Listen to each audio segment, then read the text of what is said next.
Hi, this is a short introduction, a short conceptual introduction to Grasshopper and to some extent Python and other forms of computation-oriented 3D modeling software.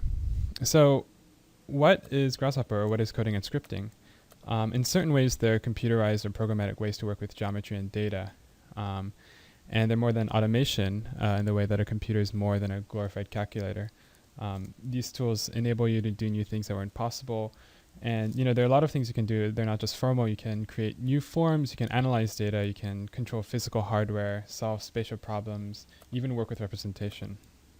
Now I'm going to show you this idea of pseudocode, which is a concept that is very powerful and will stick with you for a long time as a helpful framework to think about what coding and processing and Grasshopper and Python and all these other ways to work with information is. So in Rhino, you already work with these kind of processes. Let's say you want to make a cylinder.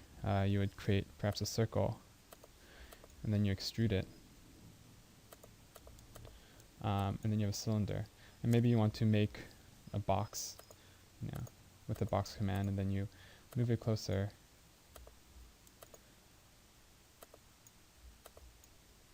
And then you Boolean them together. Now, these operations they're contingent on each other, and you've just done a series of steps that gave you this final result. And if you kind of diagram it out on a conceptual level, I drew a polyline, or in this case a circle. I extruded it, I capped it, that was already done for me. And then I took existing geometry, or let's say I made a box, and I Booleaned it together, and it gave me the final result. Now I'm using this interface of Grasshopper to show you what's going on, but it's pretty self-explanatory. This thing leads to this thing, and this thing leads to this thing, and so on. And that's in some ways what Grasshopper and Python and all these other coding platforms let you do. They let you create these processes that chain into each other. And in some sense, you do this all the time. You can, what you do is you already maybe create some geometry in Rhino, you create a form, and then you make 2D it. And then you change the line weights in Illustrator, you do something in Photoshop, and then lay it on InDesign. There are already these processes that you engage with. And Grasshopper can help you do certain things within Rhino, such as grabbing geometry, creating a form, analyzing it, creating another end result, maybe together with the form that you've created. Python is kind of similar, except Grasshopper has this kind of visual way of diagramming things out. Python is text-based, like many other kind of programming languages. So for example, if I wanted to do agent-based simulation, I would create some agents, run the agents, modify the geometry that's been created by the agents, and output it out. And Python is a text-based way and a more kind of logical, rule-based way in some ways to operate and work with these processes. Python and Grasshopper in some sense have a lot of overlap. They're both computational ways. They're both rule-based. They have a lot of stuff behind them. But Grasshopper is in some ways like the gateway drug to Python, and this using Python and Grasshopper together is a kind of gateway drug to the rest of computation, which is actually very exciting and very interesting and has a lot of possibilities. So to go on to Grasshopper, you can follow the next video, which will actually go into the specifics of the Grasshopper user interface, or you can continue on to the Python introduction, which would run through the basics of scripting and programming logic.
Okay, I'm going to talk a little bit about the specific interface of Grasshopper, just on a very technical level so that we can understand what's going on and what buttons you have to click in before we jump into more interesting and exciting things about what you can do with Grasshopper. So first, you open Grasshopper by typing Grasshopper in Rhino, which will load Grasshopper. And what you're seeing is there's this kind of screen in the background, which is this kind of component field. It's an area where you can drag things and start to lay out your Grasshopper component or solution.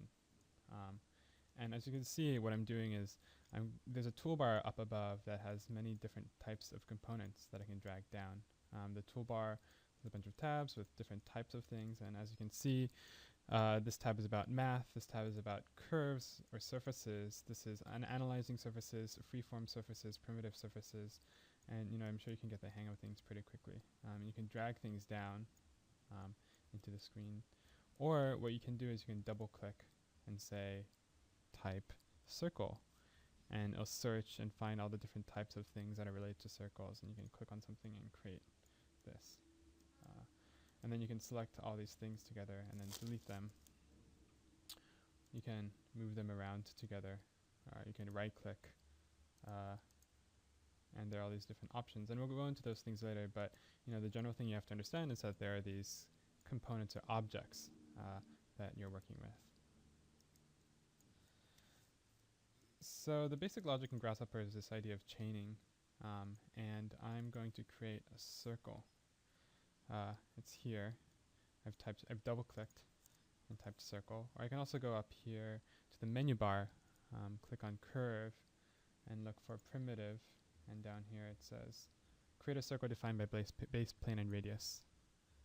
And I can click and press it to place it on the my board. So what this basically does is it's a component. It takes these are inputs on the left, and these are outputs on the right, and it says circle here.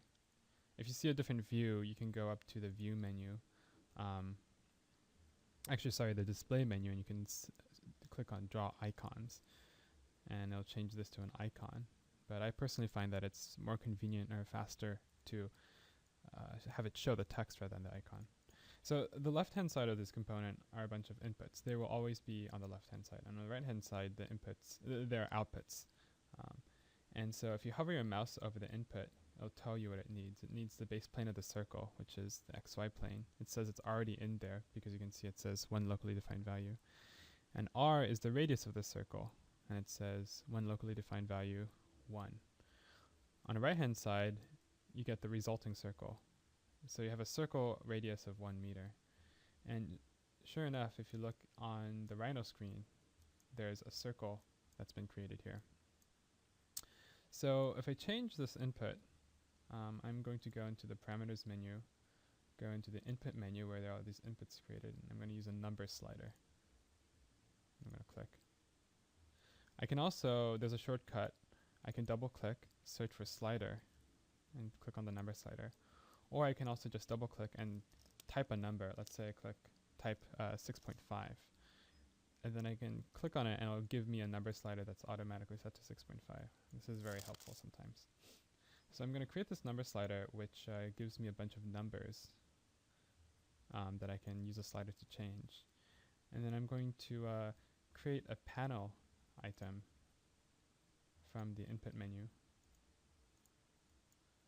That's basically a giant field that can represent information, data, anything. It's used very often to debug or re-examine what you're working with. And if you ever have a problem with your code or your Grasshopper component, the panel will come into handy. Another shortcut for this is to double-click and type the quotation mark. They'll automatically give you a panel as well. So I can link these components together by dragging my mouse, holding my mouse over the output, clicking on it, dragging it to the input, and you'll notice it starts snapping to things. I can't connect outputs to outputs, I can't connect inputs to inputs, but I can connect an output to an input.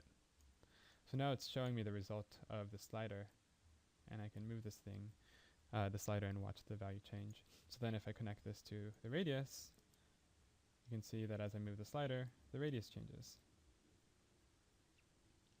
And thus the circle changes as well. And so what I'm getting out of this, actually, if I create a panel and I plug the circle into the panel, as I can see there's a circle. But of course the output of this circle can be an input for another thing. So let's say I have the extrude command, which I'm going to type in and find extrude. And the extrude command takes in a curve or a surface as an input and a direction, extrusion direction as an input, and gives you an extruded form. So if I plug the circle into extrude, you would think it would work, but it actually gives me an error, and you can see this little balloon on the right hand upper side that if you hover over it says input parameter D failed to collect data. So sometimes when your component isn't working, you have to debug it by seeing why, and it's because it's still missing information, and oftentimes components will want all of its inputs filled in to be able to function, even though some inputs don't have to. For example, the circle one, it has a default set in. Extrusion, it really wants you to specify the direction. So if I give it a direction, it's actually a vector, and in vector I can grab the z vector. This is one of the default vectors that it's conveniently given to me, and I can plug the z vector into the direction, and it's extruded.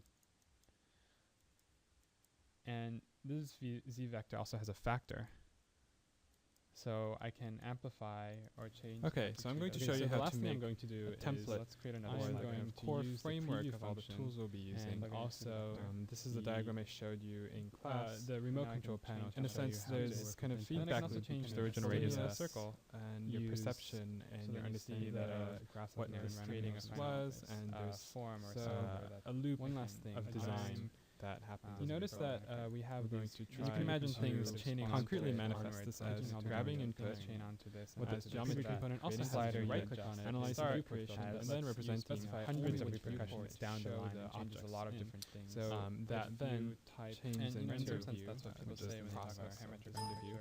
It will show the parameterized or only highly the render view. So Into this Rhino, way, I have there's a a very the first thing you need to have is actually an external plugin. This also means that I can Flounder. have if you had a modes of operation before Flounder camera ways to show the interface for the model view and a plugin output view and the render view on the right hand side.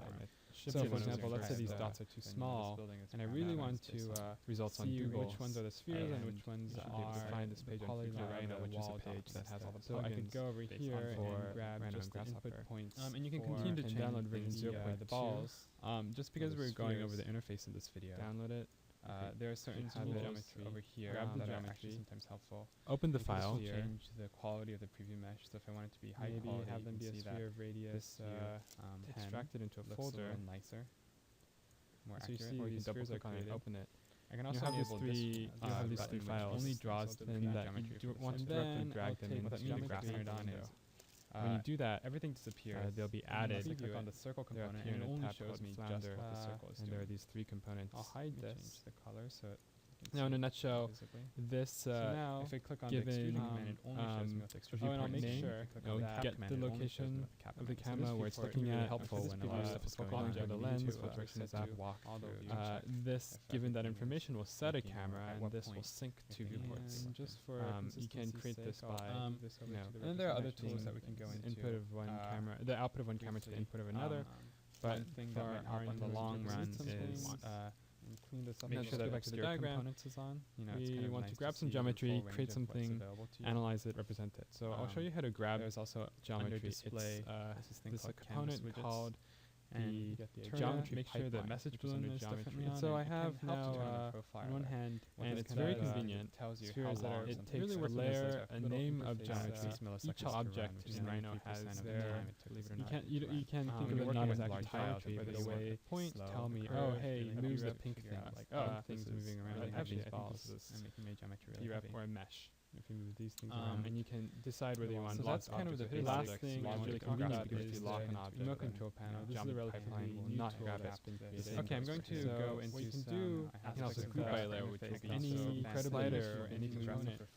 But for the time being, let's make a layer. Sorry, let me specify. Highlight a slider that we call panel. There are a lot of things that can be used, but you can right-click on them and say publish to remote panel. It's all called a layer. It hasn't shown up yet. If we go into Grasshopper, and actually because that's not so descriptive, let's call this my input, and you can group the group slider. This window up one that is kind of within Rhino and kind of within Grasshopper. You can actually move it over, so on and so forth. Have it purple thing points as a separate tab and. The middle mouse also things. There's the right mouse just to start us off. Double click on the group creates points, gives you more interfaces or more options. So you can also turn an input points 2 and an input points 1. A circle, you can highlight it, click different colors. Notice that just a special point so that you don't move this around.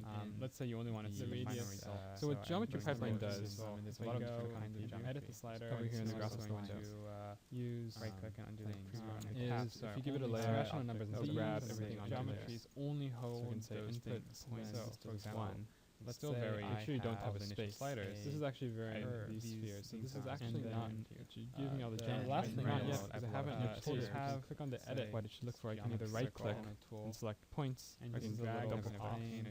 So when you do that, we're grabbing all the points on polyline one. How do you bring it back into Rhino? What we really want is we want to right-click, I can publish the remote panel. Click on bake. So then. Oh, sorry, we're still in edit mode. If I try to plug all of these now, the fun thing about Geometry Pipeline, which would be helpful, is it also uses wildcards. So I can say input point star temporarily. If I edit, and it'll grab all the points. Or you can imagine I could just say input star. So if I have another layer called input curves, it'll grab that also. If I change the slider, which would be helpful because geometry into geometry. You know, you can grab different aspects. And notice that now what if the input item in this Geometry Pipeline, the reason why this is really helpful is it gives me a little error. Go back and I can also have hover over it so data can fail from point. You can just create a point, giving it all this stuff. That's what I want. I want to just grab it. When I delete a point, the counter is a point. You don't have to right click on this. Give me the warning. What I can do is I can not put it into a number, kind of, and I can double click, pretend that it doesn't actually create a new interface point together component which holds excluding that null. I can right click on it. This way these objects. And let's say for the purposes of this demo, we're just going to set a point. There's a lot of other in Rhino ask me point object reference, so I'll click on this point. There are toggles output and then on and off. That means this component or this because I've put them in a random order. This reference randomly this point they record data. So if I move this point around order in which genetic algorithm, what points are also underlined.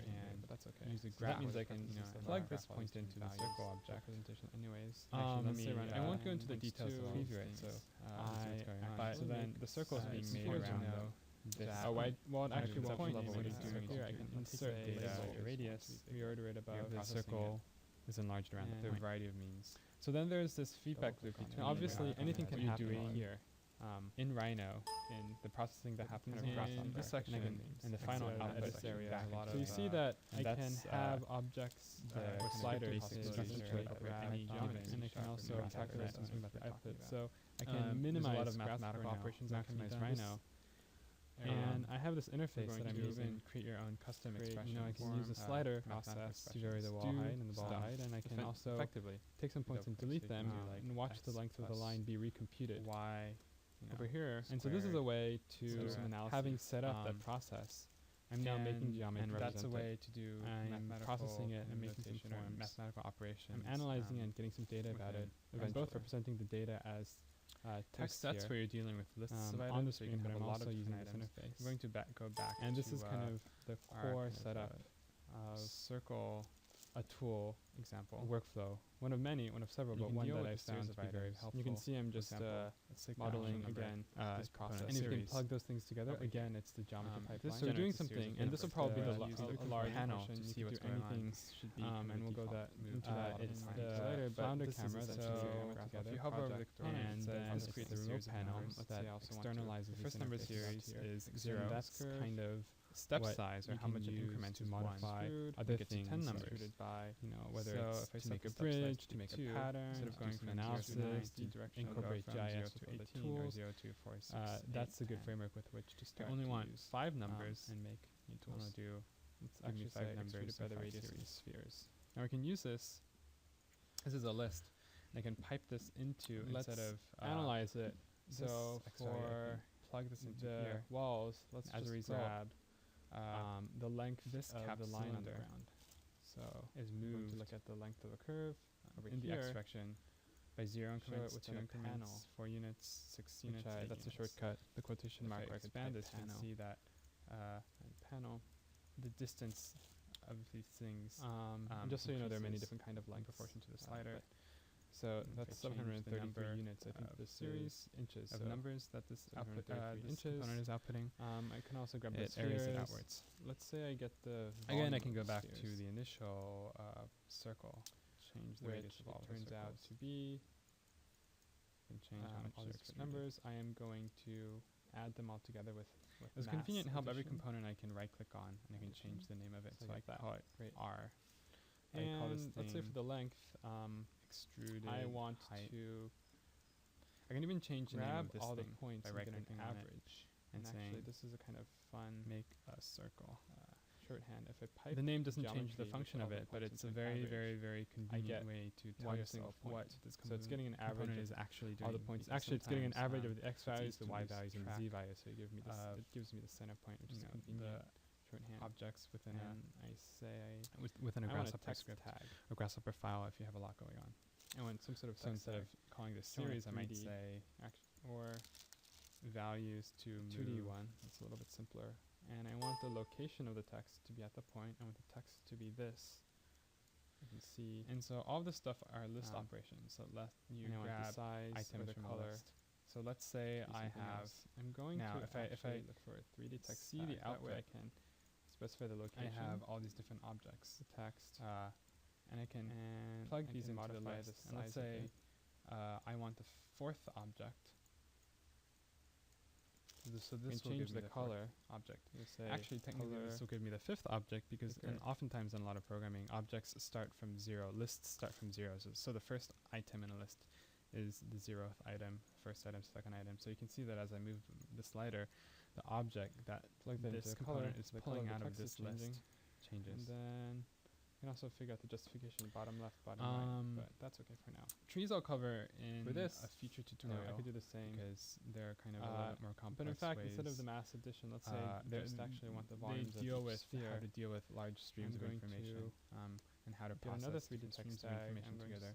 The locations work with text. You can work with sets. The text is going to do kind of the logic or more Boolean number, and I'm going to use the same. You can create sets of unique objects. You can intersect them together, union them together if you want. You can do things like repeat data. You can shuffle values. I've actually mixed the analysis and representation. Random values. I'm going to move these guys over here. You can control because I've create and control color. I'm just representing them. You know, you can create like fields of charges or display these vectors on to work with planes, vectors, points. Basically, everything you can do in Rhino, or more like everything you can do in a 3D software can be described and represented to some extent with these tools. And of course, there are a lot of other tools or other components that may be helpful, but it's a pretty comprehensive list of operations. You can split a curve into multiple points with divide. You know, you can get the tangency at that curve with divide. You can so now everything is colored points together. Make interpolated curves. I'm going to make the geometry of different surfaces, loft surfaces. Figure out the area of a surface, the volume of a 3D object. You can work with meshes, intercept objects together, and figure out where they intersect, how they intersect, and other than you can transform and modify things, morph things, scale things, twist things, rotate objects. Right click, array them, middle click. And then there are a lot of also feature components that you can work with. These are ones that I've installed.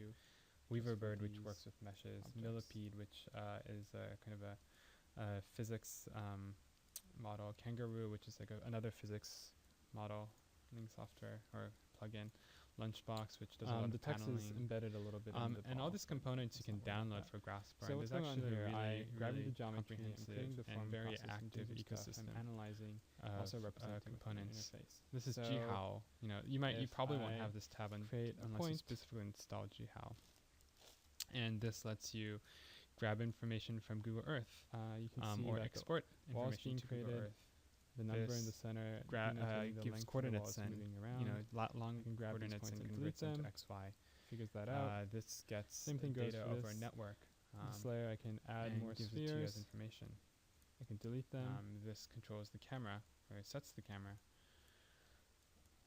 So, and you can download all these things, and the and plugin. if you can imagine that if plugin I'm aspect is one of making the some sort of main maze, reasons I would say that makes Grasshopper would very be, strong.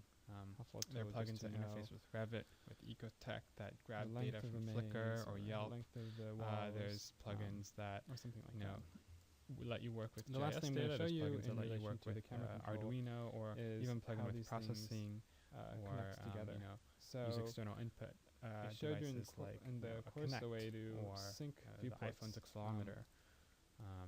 You can So that post they rotate information together so you to can have the internet. in some sense interface and The sky is kind of the representational limit, world. especially since you have programming languages So, such as Python. Let's do that.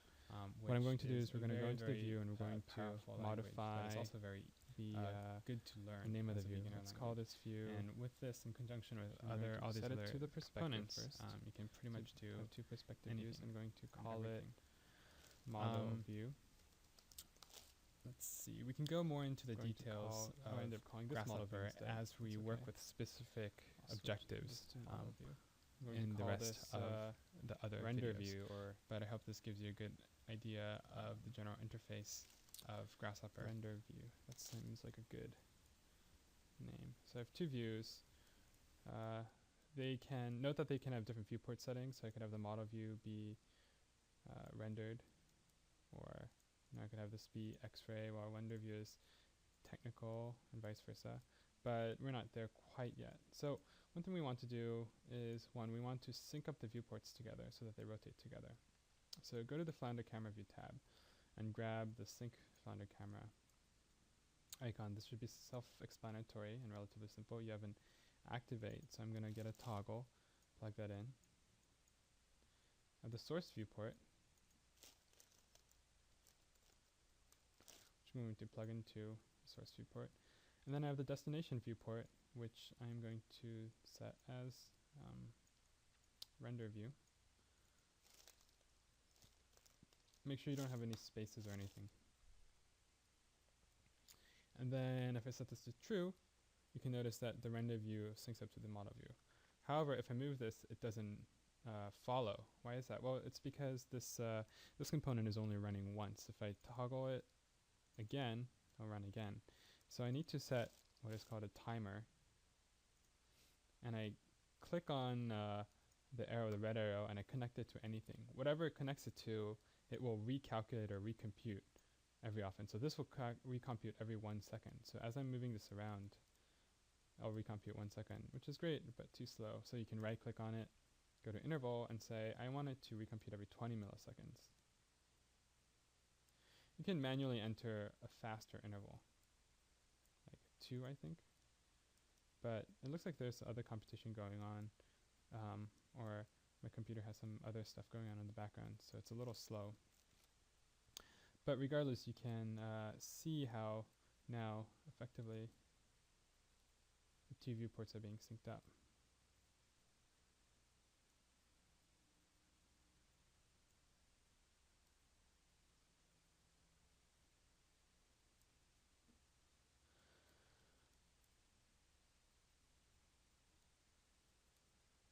The last thing we need to do is consider what we want to display and what we don't.